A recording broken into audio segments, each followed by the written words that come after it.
Good morning my dear friend. বলো তোমরা সকলে কেমন আছো?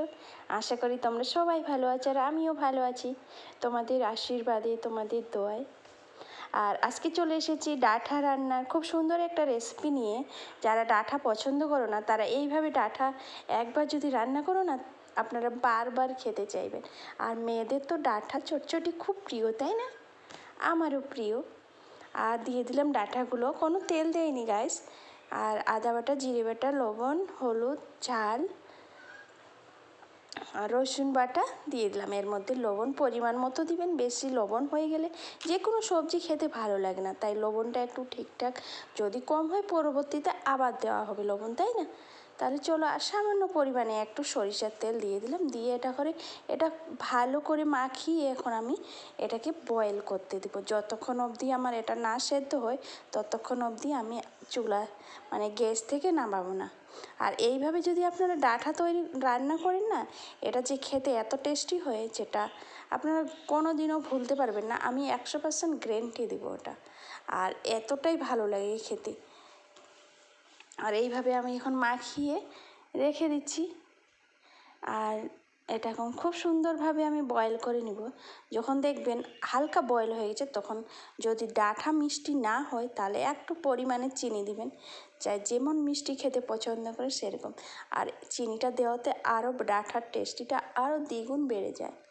তাহলে চলো, আমার সম্পূর্ণ ভিডিও দেখার আপনাদের অনুরোধ রইল। আর গাইস কী করব বলুন, মনটা খারাপ হয়ে গেল, কারেন্টটাও চলে গেছে, তাই খুব অন্ধকার লাগছে, কিছু মনে করবেন না। দেখুন আমার ডাঁটাটা এত সুন্দর বয়েল হয়েছে, আর বয়েল হয়ে গেছে। এখন ডাঁটাটাকে আমি কি করব, তেলে দিব কি দিয়ে, বেরেস্তা দিয়ে। আর সেটা হচ্ছে পেঁয়াজ বেরেস্তা দিয়ে, জাস্ট তেলে দিব, আমার ডাঁটা রান্না কমপ্লিট হয়ে যাবে। তবে এত সুন্দর লাগে ডাঁটা। আর এর সঙ্গে করবেন মাখো মাখো গাঢ়া গাঢ়া ডাল, আর সেটা আম দিয়ে। আর আমের সিজনে ডাঁটা খেতে খুব ভালো লাগে। আর কাকে কাকে ডাঁটা পছন্দ, কার কার পছন্দ, প্লিজ কমেন্টে কিন্তু বলবেন, ভুলে যাবেন না।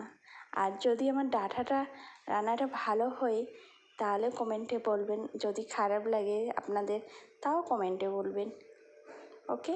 আর আমার লাল লাল হয়ে গেছে। পেঁয়াজটা লক্ষ্য রাখবেন, পেঁয়াজ আপনারা যত পরিমাণে দিবেন ততটাই বেস্ট। আর এখন আমি দিয়ে দিলাম ডাঁটাগুলো, আর এগুলো এখন ভালো করে আমি মাখাবো, মানে কষাতেই থাকবো। আর যত কষাবেন না ডাঁটাটা খেতে ততটাই টেস্টি হবে।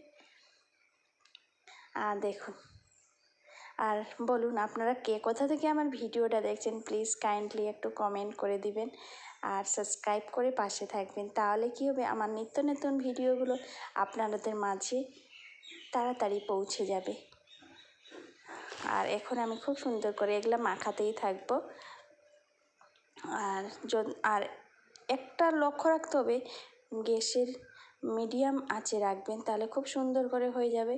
আর আমার কষানো হয়ে গেছে, আর এখন দিয়ে দিলাম গরম মশলা। আর এই চটচটিতে গরম মশলাটা কিন্তু মাস্ট, তাই গরম মশলাটা দিতে ভুলবেন না।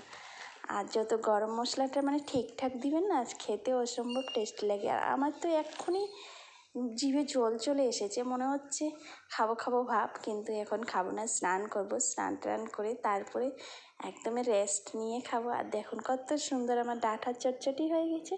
তাহলে ঝটপট বন্ধুরা চলে আসেন, একসঙ্গে খেয়ে নিই। আর একসঙ্গে খাওয়ার মজাই খুব আলাদা, তাই না?